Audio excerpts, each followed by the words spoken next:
Good day, Third Baptist Church of Chicago. Here we are again, yet another Sunday, telling God thank you and lifting Him up and worshiping God. Thank you for joining us as we bring the worship of God and the Word of God into your home. Thank you for joining us. Here we are live in Fowler Chapel at Third Baptist Church of Chicago on another Sunday, just to tell the Lord thank you and to lift up His holy name. I don't know about you, but it's a good day to bless the Lord. It's a good day to praise the Lord. It's a good day to show the Lord our highest and our greatest adoration. I don't know about you, but it's been a long week, and I'm glad to be in the house of the Lord. David said, I was glad when they said unto me, let us go into the house of the Lord. Shout with joy to the Lord, all ye lands. Worship the Lord with gladness. Come before Him with singing and with joy. Acknowledge the Lord God. He has made us, and we are the sheep. We of His pasture. We are His people. Into His gates with thanksgiving and into His courts with praise. Give thanks unto the Lord and bless His holy name, for His unfailing love and compassion continues to be faithful even now in the face of a pandemic. The Lord woke you up this morning. The Lord started you on your way. The Lord blessed you, and the Lord kept you from all hurt, harm, and danger. And that's a reason and a resource to give the name of the Lord His highest praise. Tell Him thank you. Lift up His name and tell Him thank you for every good and perfect thing that comes from heaven.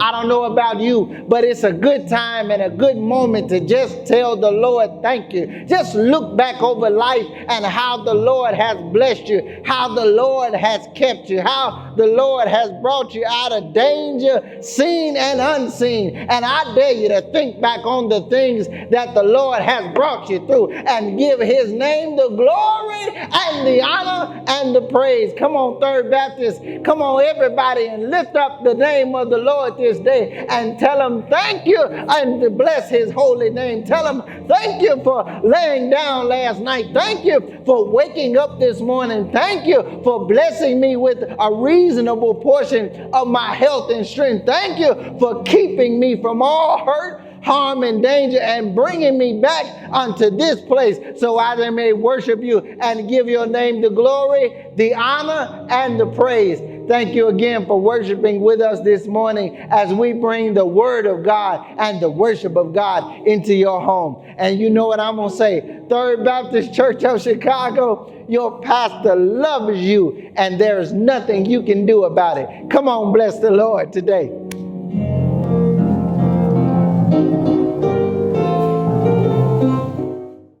Good morning, Third Baptist, and to all our guests who are looking at us this morning. These are our announcements for today and for the week. Monday through Friday, we'd like you to join us for our Manna from Heaven call. It's a phone call at 8 o'clock in the morning. You can get on earlier than 8 o'clock. The telephone number is 712-770-4010, and your access code will be 618-471-pound. So join us every morning during the week for prayer, our Manna from Heaven prayer call. On Tuesday, the church receives a weekly message from Pastor entitled Staying Connected with Pastor Hughes. So be on the lookout for that. It comes out via the Flock Note. On Wednesday, our youth, praise God for youth, our youth ministry quarantine check-in is every Wednesday at 7 p.m. via Zoom. Also Wednesday, we have the wonderful Wednesday at the Well, a biblical midweek reflection. The time every Wednesday is 7 p.m. on the church website, Facebook, and the YouTube channel. So please join us on Wednesday night. On Wednesday also, our grief share is back. and will run every Wednesday from 7 to 8:30 p.m. via Zoom until October 14th. So contact the church at 773-445-8500, extension 238, if you are interested in registering to attend this grief share time. On Thursdays, every Thursday, a COVID-19 update is sent to the church via flock note and posts on our website. It's filled with great information for you, so check it out on Thursdays. Also on Thursday, there is a church-wide prayer call at 7 p.m. To join us for this church-wide prayer, dial 712-770-4010. And again, the access code is 618-471-pound.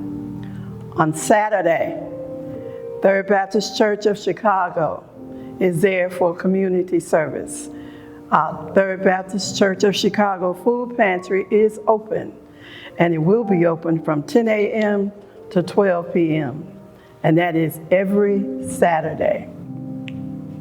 On the third Sunday, every third Sunday, there will be a faith and film event via Zoom, where the young adult ministry will have a discussion on faith and culture. Please get your young people together and have them join us for this time of faith and film on Sunday.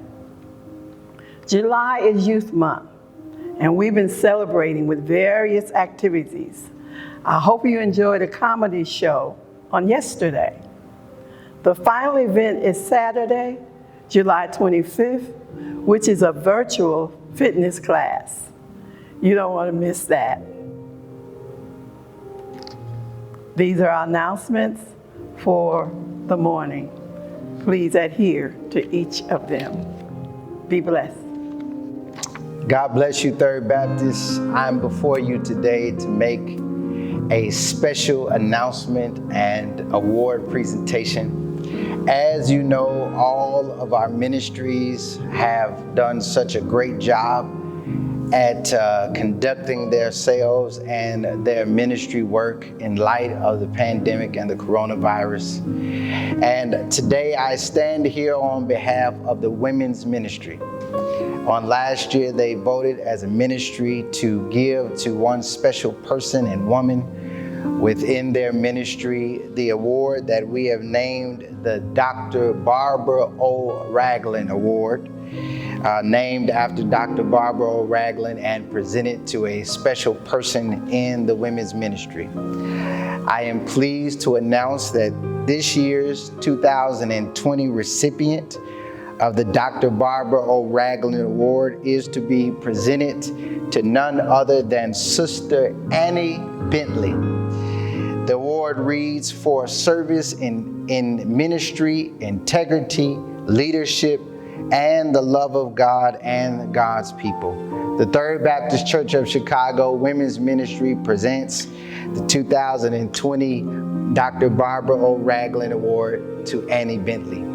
As many of you know, Mrs. Bentley has been around Third Baptist for a long time, and we are grateful and thankful to her.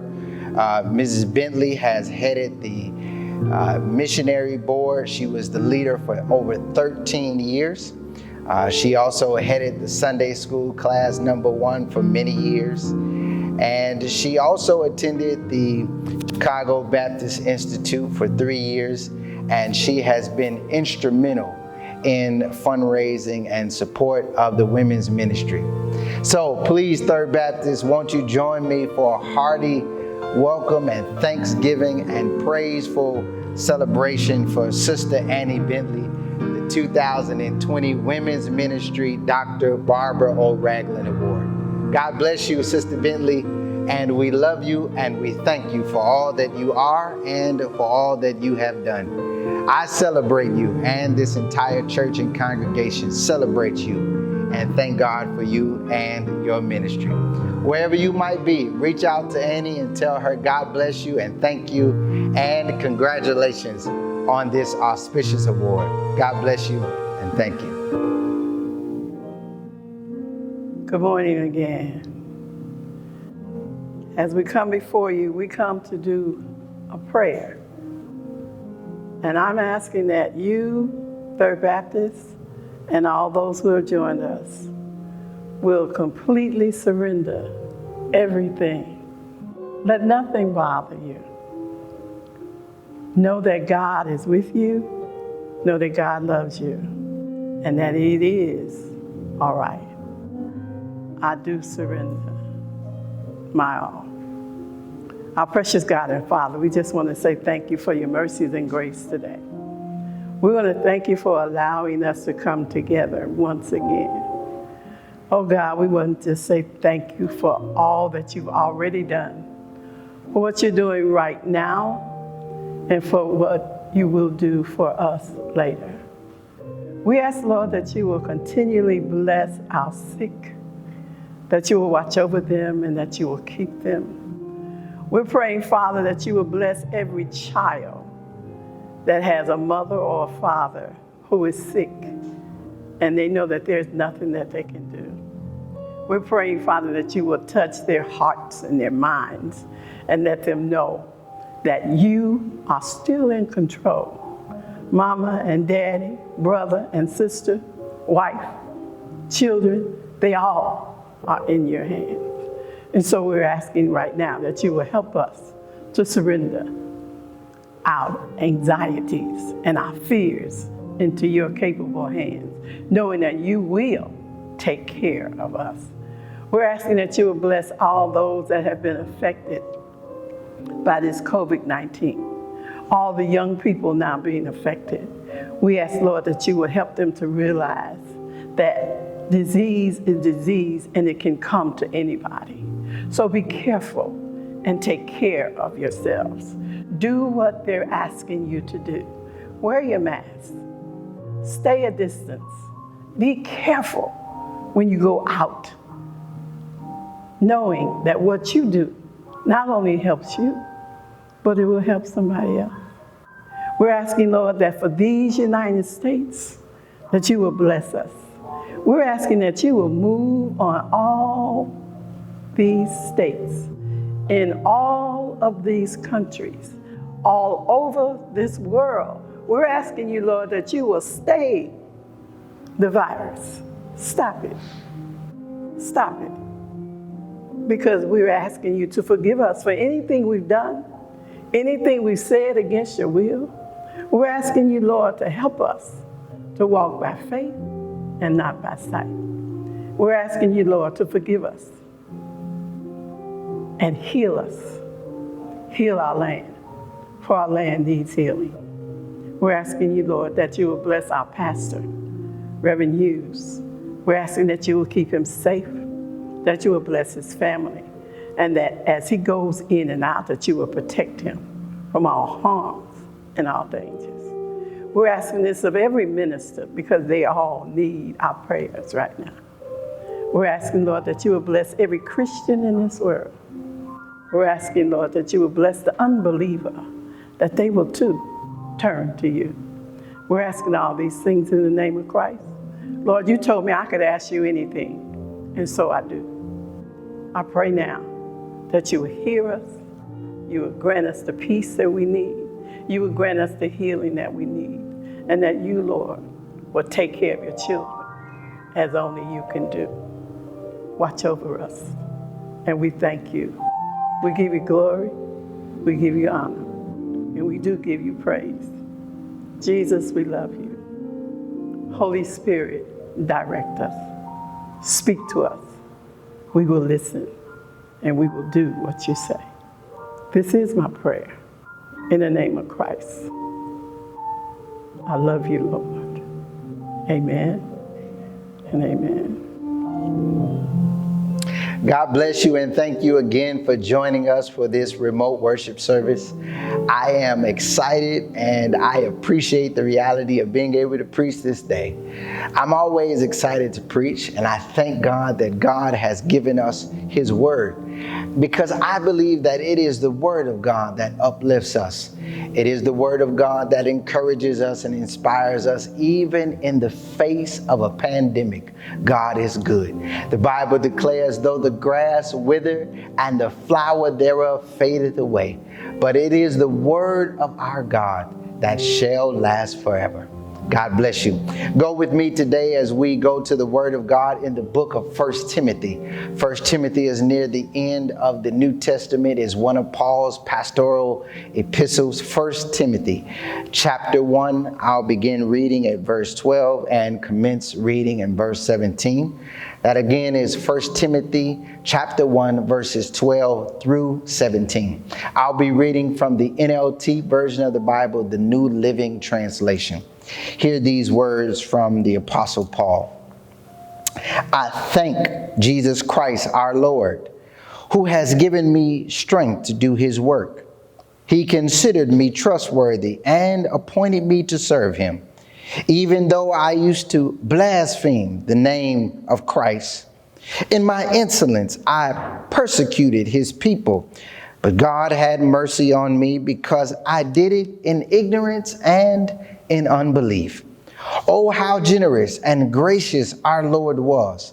He filled me with the faith and the love that comes from Jesus Christ. This is a trustworthy saying, and everyone should accept it. Jesus Christ came unto the world to save sinners, and I am the worst of them all.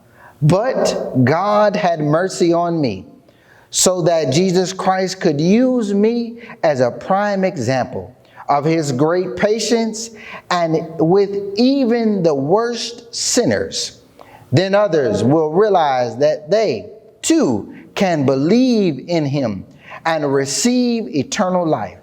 All honor and glory to God forever and ever.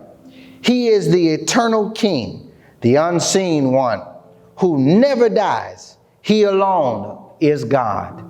Amen. God bless you and thank you.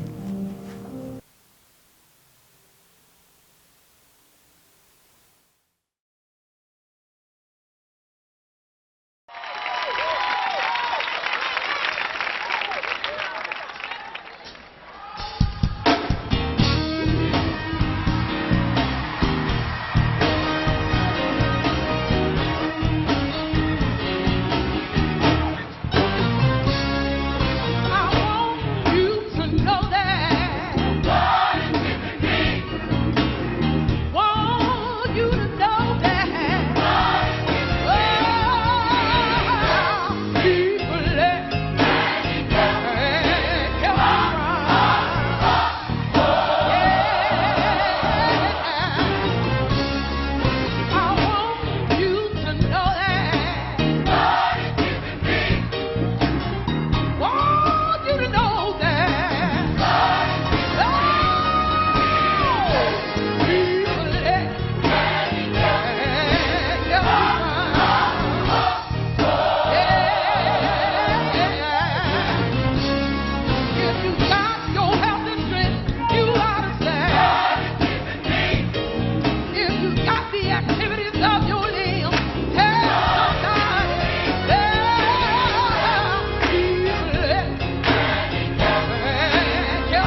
Thank you again for joining us for remote worship. Thank you for hearing and reading with me the text today, coming from 1 Timothy chapter 1, verses 12 through 17. I want to preach behind this text this day, this morning.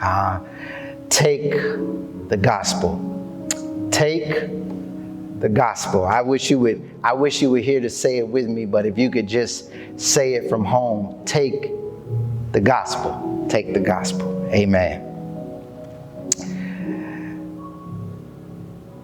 Please join with me as I preach today. I like the comments. Please put comments. Let me hear you. Let me say something to me. Talk back to me. I want you to know that they encourage me so very much. I read every comment. And it helps me to preach and feel like you're with me as I do it. So thank you again as we go to the Word of God. Take the gospel. Take the gospel. The Apostle Paul is the author of 1 Timothy and Titus. 1 and 2 Timothy and Titus have become these three books of what we now know as Paul's pastoral corpus. It is also considered by many in the theological world Paul's pastoral theology. Here it is, Paul the apostle is nearing the end of his life, and he took a moment to further encourage and exhort and store up the gifts of his envoys and his co-workers, Timothy and Titus. This letter here in Timothy is aimed at his son in the ministry, Timothy, who is his young protege, who is about in his young 30s, but is about to enter into where Paul is exiting from. Timothy is going in and Paul is going out. Timothy is headed into where Paul is leaving from. These Timothy letters were identified and described in earlier times as a testament. Not a biblical testament, not like how we use the Old Testament and the New Testament, but no, a rather intimate and personal testament. It is a testament that describes the words that are found in a document of a person who wishes to leave his or her heirs a letter or some instruction at his or her passing. So much so that the book of Timothy could have started with, I, the Apostle Paul, to my son Timothy as my last will and testament. Timothy, who has begun pastoral leadership over the congregation in Ephesus, or is heading that way, and is struggling with his calling because God has summoned him to lead in some unprecedented times, some uncharted water. God calls him in a time of political unrighteousness. God calls Timothy in a time of spiritual exploitation. God calls him in a time of civil unrest. God calls him in a time of ill-mannered and disobedient, defiant, and rebellious behavior, not only by those who sat in darkness, but even those who found themselves in the light of Jesus Christ in the church. Timothy is entering into a space where God calls him in a time when the church is under fire, under persecution, and even in grave danger. God calls Timothy. But I would like to argue two things that are important to understand in the text, that God first, that God is calling, and his calling of us is often in uncomfortable times and circumstances. God doesn't call us out of the storm. God calls us to walk into the storm. God doesn't call us away from tribulation, but God invites us into the places where tribulation resides, because that's where ministry happens. Yeah, that's where ministry lives and breathes and has its being, because for every minister, there's a ministry, and for every ministry, there's a need that requires a provision of someone who God has called to show up with answers and with antidotes and solutions from God that bless the needs of the people, that move them from needy to restored. But not only that, second, God has equipped every believer to be a minister. Yeah, we are all ministers. The word minister by definition is to attend to the needs of someone else. So that means that everyone who believes in Jesus Christ is responsible for ministering to those who have not come into the faith. We are responsible for ministering to the downtrodden. We are responsible for ministering to the needy. We are responsible for ministering to the marginalized and even those who sit in darkness. God has called all of us to share in the responsibility of administering care to the needs of people through ministers and ministries for which we all are responsible for being ministers. Yeah, that means that, watch this, that ministering and administering care is not just the pastor's responsibility. That means that it's just not the preacher's responsibility to minister. It means that it's just not the deacon's responsibility, but everyone who believes in Jesus Christ is responsible for ministering unto the sake of Jesus Christ and God's salvation. Yeah, this same Paul would identify this reality in Philippians. He says, watch this, let each of you look not only at your own interest, but also at the interests of others. And then he said something different and similar in the book of Galatians. He said, bear one another's burdens.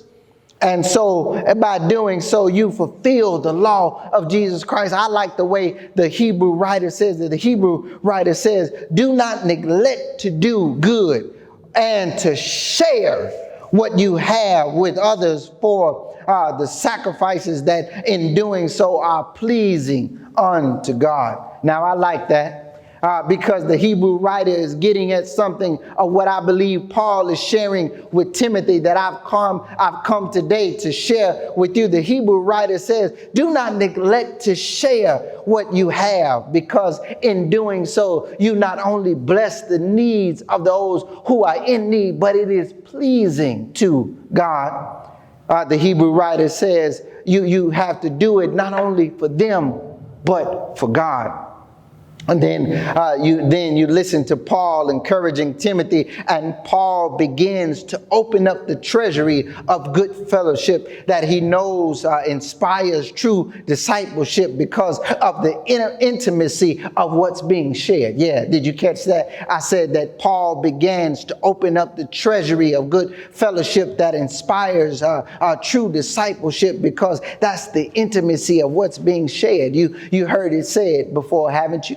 You've heard it said, and it almost sounds like it came from the Bible, but it's not Bible. It didn't come from the Bible, but it sounds like it should be in the Bible. But it comes from one Samuel Taylor Coleridge, a mid-18th century English poet, who said, whatever comes from the heart, which I wish I had somebody here, whatever comes from the heart reaches the heart. This is how Paul seeks to encourage Timothy.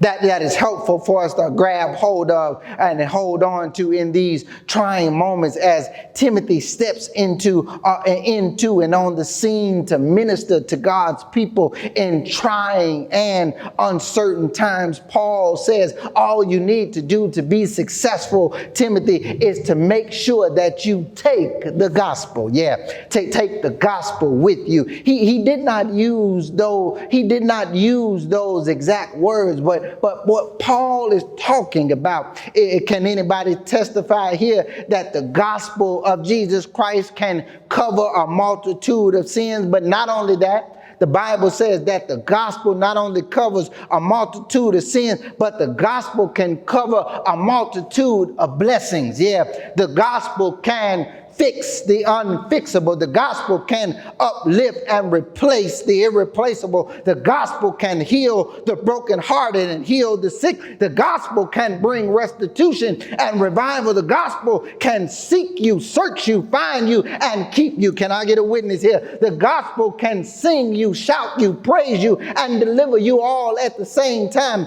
because the gospel changes lives. The gospel changes the atmosphere, and the gospel is the word of God and the love of God in action. That's what the gospel can do. That's where we are in the text. Paul gets through his exordium. His introduction is short. You heard it. Paul says in the first chapter of Timothy, in the first verse, Paul says, I, Paul, an apostle of Jesus Christ, by command of God our Savior, and of Jesus Christ our hope, to Timothy, my loyal child in the faith, grace, mercy, and peace from God the Father and Jesus Christ our Lord. But then after Paul gets through his introduction, his exordium, Paul begins to lay out the line. Paul says, he gets right to it. He says, Timothy, I urge you, don't teach a different doctrine. Don't be tempted to preach a Christless gospel that others are preaching about. He said, no, but preach about the love of God that comes, watch this, he says, from a pure heart, a good conscience, a sincere faith. Now, I don't know if you caught that, but Paul does something interesting here. Paul turns the gospel. He turns the gospel from a set of ideas into a personal testimony of one's life. Did you catch that? Paul takes the gospel and says the gospel is not just a set of ideas. It's a personal testimony that happens inside of you. Paul turns a set of ideas into a mythology of what it means to live in and through the gospel. That means that, watch this, maybe we have misunderstood the gospel. Maybe we have made it something instead of someone. We have made the gospel into a set of directions rather than a directive. We made the gospel a system rather than a story. Lord have mercy. Listen to the language that Paul is using here, that he says, preach about the love of God that comes from a pure heart, a good conscience, sincere faith. All these attributes that Paul identifies here, a pure heart, a good conscience, a sincere faith, all of these attributes come from a personal testimony. They come from personal attributes, a personhood, which means you need a person to have a pure heart. You need a person to have a good conscience. You need a person to have a sincere faith. Here it is. The gospel, if the gospel you're holding on to in your possession doesn't include you in it, then watch this. Maybe it's not his gospel that you're holding. God have mercy. Maybe it's not the gospel of Jesus Christ if it doesn't have you in it, because to have the gospel of Jesus Christ, it has to have some personality and it has to have some you in it. Yeah, if your gospel that you're holding on to, it doesn't have the you in it, if it doesn't have your life wrapped up into it, it's not the gospel. Yeah, maybe the Bible that you're holding, and you might be holding it upside down just so you can take a picture with it, and not necessarily interested in putting it in your heart. Yeah, that's what happens when you don't have the gospel in you. You hold your Bible upside down for optics, but it's not in your heart. Yeah, watch this. Because just because you pose with it in your hand doesn't mean that you live through it in your heart, because the gospel in your hand and not in your heart is not the gospel of Jesus Christ. That's why Jesus tells his disciples, it's not what goes in a man that defiles a man. No, that's not what defiles a man. But what defiles a man is what comes out of the heart. Out of one's heart is what defiles a man. Another passage says it this way: whatever a man thinketh in his heart, so he is. Paul says the true gospel, the real gospel, the authentic gospel, not only has you in it, but the gospel is also in you. Lord, let me stop for a moment to make sure you caught that. The real gospel, the authentic gospel, not only has you in it, but you have it in you. which means that the gospel is in you as much as you are in it. Paul moves from talking about the gospel to testifying for the sake of the gospel. Paul says that the Lord, watch this, he says he changes the conversation. He stops talking about the gospel and then he starts talking about what the gospel has done for him. Watch this. He says, the Lord has strengthened me and judged me and found me to be faithful after he has appointed me and drafted me into his service. Did you catch that? Every word that the apostle uses to talk about the gospel, it says me and I. The gospel did this. The gospel took me from this and he appointed me into that. Can I tell you that the Lord one day will examine and try your gospel from within you to authenticate if the gospel that's in you is real, and it has to yield some real results if you're going to be appointed to the ministry work. And if you're going to be a good minister, the Lord has to try your gospel. Can I get a witness here? Have you ever had somebody make a dish and before they're able to serve it to a group of people, you bring them to the side personally and privately and say, can I taste what you prepared? Because you want to taste it before everybody else can taste it, so to make sure it's good to eat. Can I get a witness here? Sometimes God will draw you away and test your gospel and try your gospel to see if your gospel is the real gospel before he puts you out before the people to make sure that it's the real and authentic gospel. May I further suggest that our gospel needs to be tried not only by the Lord, but it needs to be tried by other people. Yeah, because too many people have been scarred by this fake gospel. Yeah, too many people have been bruised, and too many people have been abused and hurt by a false, fictitious, fabricated, fictional gospel that holds the Bible upside down so that unrighteousness and evil can stand right side up. Let me say it again. You hold the Bible upside down so that evil can stand right side up. And I'm telling you, maybe that's the problem with the world and the church today, is because we're holding the Bible upside down. When you believe in unrighteous behavior, you're holding the Bible upside down. When you believe in segregation and injustice, you're holding the Bible upside down. When you believe in segregation and separation of people of health and benefits and wealth and prosperity and good health and care and equal opportunity, you're holding the Bible upside down. Bible says God will bring, but the Bible says, I like the fact that God knows that we will do certain things. And I believe that God says in the coming days, in the coming years, I'll descend my spirit upon all the earth.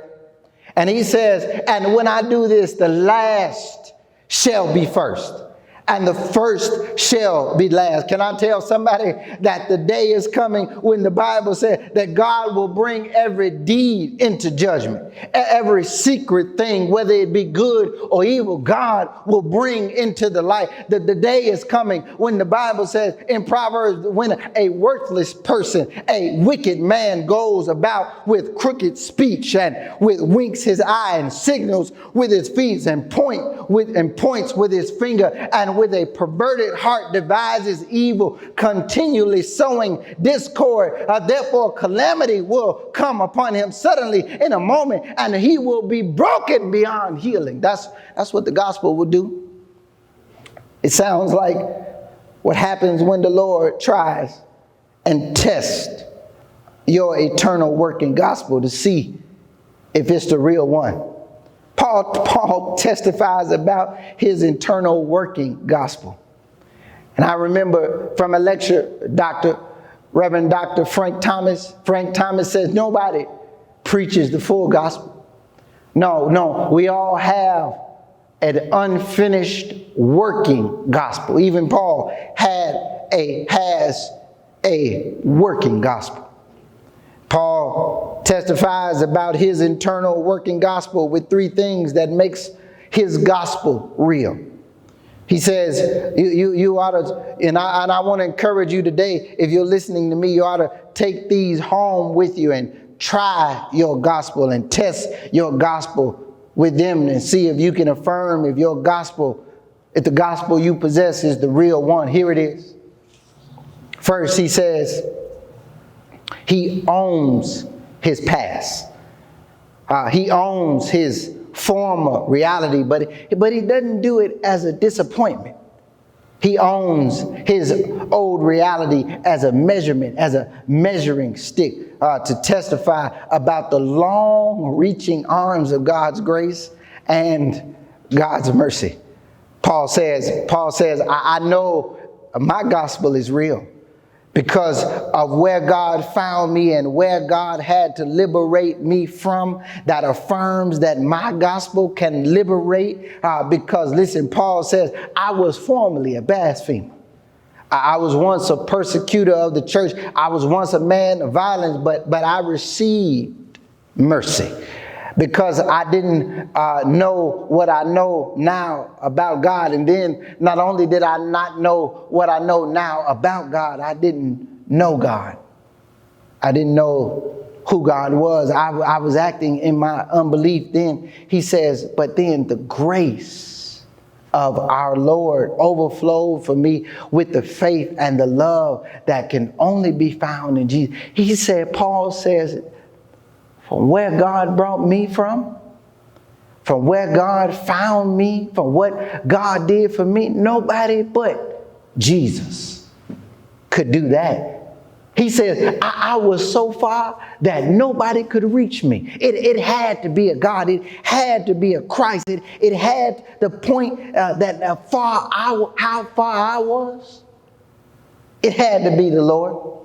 And I wish that the church would get that honest and own our reality that well, that we could talk about how far God brought us from. If we could talk about how far God had to reach into the fire to pull some of us out, if we could talk about the fact of our lives in the old atmosphere of what we used to be, if we could talk about how deeply far God had to reach for us, but God's grace and God's mercy is never too short to be able to reach us and how far we might go.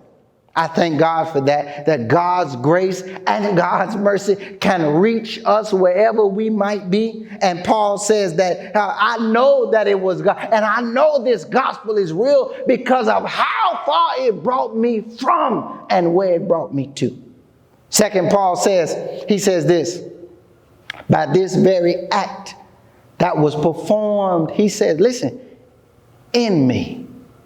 Paul says, I know now, without a shadow of a doubt, that Jesus Christ came into the world to save sinners, of whom he says, I was one of the worst. But Paul says, but this gospel, this gospel is the way in which God's power brings salvation to sinners.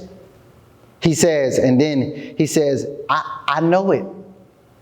I know it for myself. That's why in the first chapter of Romans, it was Paul who testifies about the intimacy of the gospel that produced his confidence in the gospel.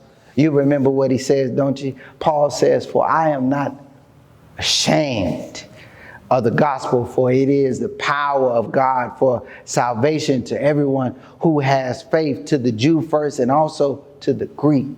Paul says, I'm not ashamed of this gospel. And then third, Paul understands something else about the gospel that brings salvation. Paul understands that salvation cannot be reduced to a single moment in time. Paul says that both we were saved and that we will be saved. Yeah, Lord have mercy. Paul reveals a profound reality about salvation, and that is that the salvation is an ongoing process rather than a one-time event. Yeah, can I get a witness here that God had to save you many times, that God had to save us multiple times, that every day we get up, God has to keep on saving us. Yeah.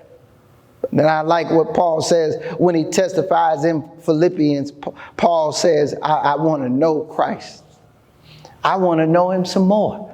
I want to know the power of his resurrection and the sharing of his suffering by becoming more like him.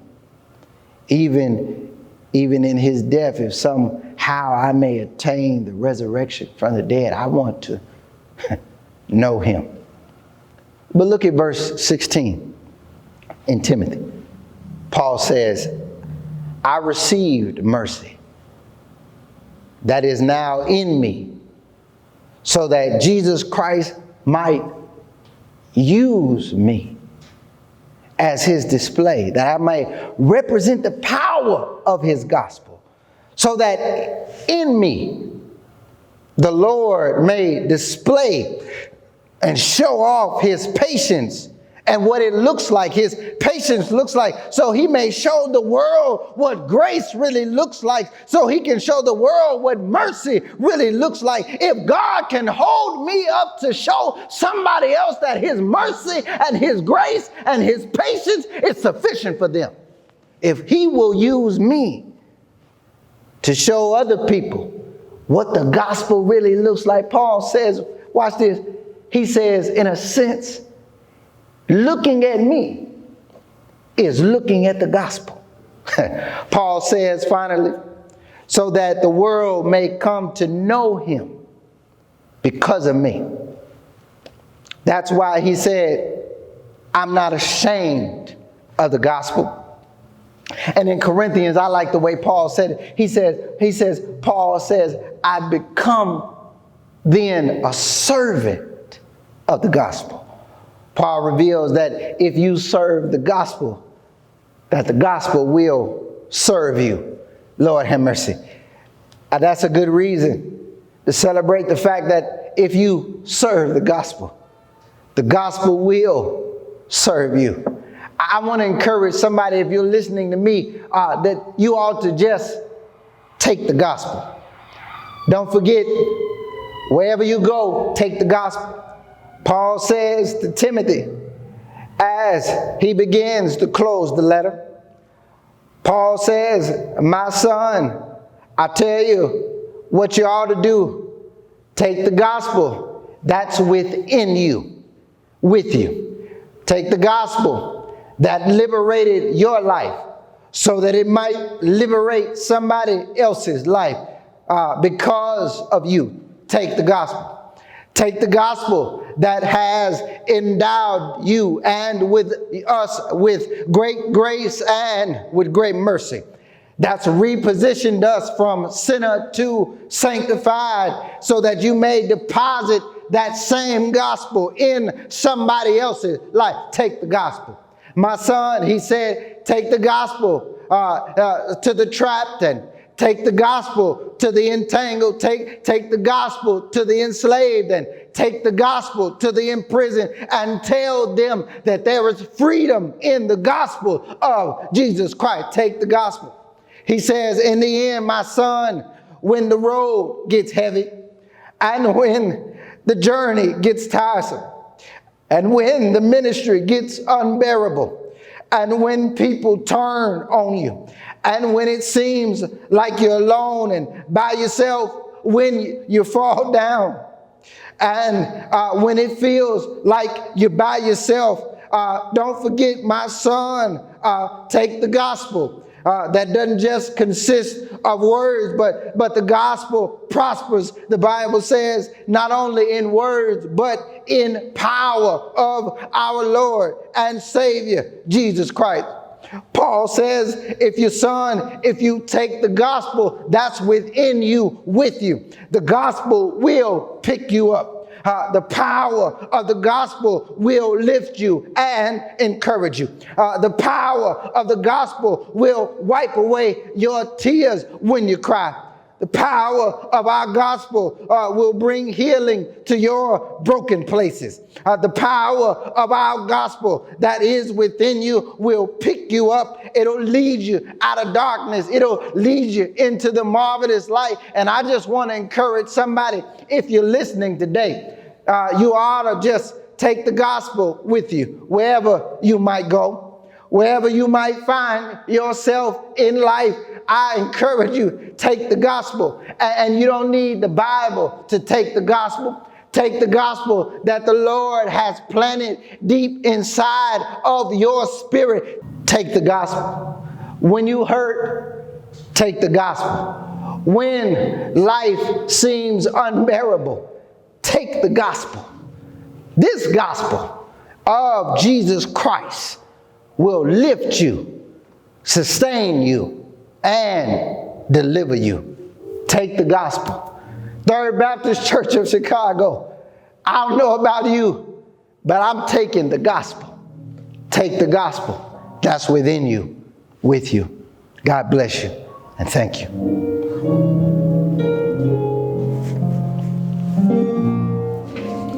Thank you again for joining us for remote worship. I pray that take the gospel blesses your life. I know it is my personal testimony that you can take the gospel into whatever darkness in your life, and the gospel will shed its light. That is the gospel of Jesus Christ. So I pray today, if you're listening to me, watching me, that if you have not received the Lord Jesus Christ as your personal Savior, and this gospel is not a part of your life, this gospel is not planted into your heart and in your spirit, I pray this day that you would hear my voice and heed God's calling. If there is something in your spirit being stirred about, if there's an anxiousness or an itch in your spirit, I believe that's God knocking on the door of your heart. Won't you take this time to open up your heart and the door and let the Lord in? I'm telling you that He changed my life, and He can change yours too. Take this moment and be reminded that there is only one prerequisite for which men and women, boys and girls can be saved. The Bible says that thou wilt confess with thy mouth the Lord Jesus Christ and believe in thine heart that God raised Him from the dead and that He is the Son of God, you shall be saved. I like the way Paul says it. Paul says, there is therefore now no condemnation for those who are in Christ Jesus. For old things are passed away, and behold, all things are made new now. Thanks be unto Christ. Won't you take this time and this opportunity?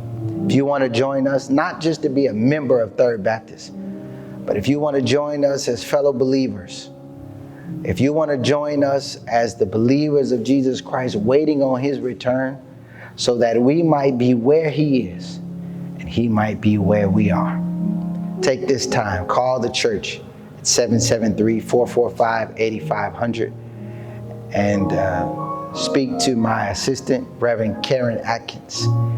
Tell her that you have chosen to join, and we will call you and pray with you and bring you into the fold, that you might be with this great fellowship that believes in the Lord and that loves God's people and love God's community. This is what we're called to do and to be. Take this time, I pray, and we look forward to seeing you on that day when we're all together again as believers of God. God bless you, and thank you.